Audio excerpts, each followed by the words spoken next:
నమస్తే అందరికీ. ఇవాళ హోమ్మేడ్ పాప్కార్న్ అంటే పాప్కార్న్ ఇంట్లో ఎట్లా తయారు చేసుకోవాలో చూపిస్తా.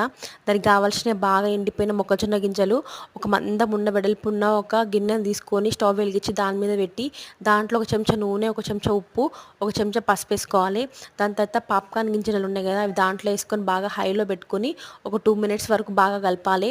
ఒకవేళ ఆయిల్ మీకు తక్కువ కావాలనుకుంటే మీరు తక్కువ పాప్కార్న్ వేసుకోండి, ఎక్కువ కావాలంటే ఎక్కువ వేసుకోండి. ఉప్పు కూడా కొంతమంది తినరు కదా, ఉప్పు కూడా మీకు తగ్గట్టు వేసుకోండి. దాంట్లో ఒకవేళ మనకి కావాలంటే పాప్కార్న్ కూడా యాడ్ చేసుకోవచ్చు. కొంచెం సాల్ట్ ఎక్కువ తింటారు, కొంచెం సాల్ట్ తక్కువ తింటారు కదా, అట్లా కాబట్టి మీరు తగ్గట్టు వేసుకోండి, ఎవరి తగ్గట్టు వారు.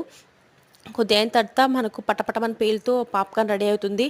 ఆ టైంలో మనం ఏం చేయాలంటే స్టవ్ని సిమ్లో పెట్టేసి దాని మీద మూత పెట్టేసి 2 మినిట్స్ సిమ్లో వరకు ఉంచాలి. దాని తర్వాత హోమ్మేడ్ పాప్కార్న్ అనేది తయారైపోతుంది. చూడండి బాగా పేలుతున్నాయి. ఈ పాప్కార్న్ అనేది కూడా హెల్త్కి మంచిది, పిల్లలకి ఇలా స్నాక్స్ ఇవ్వడము బాగుంటుంది. చూసారా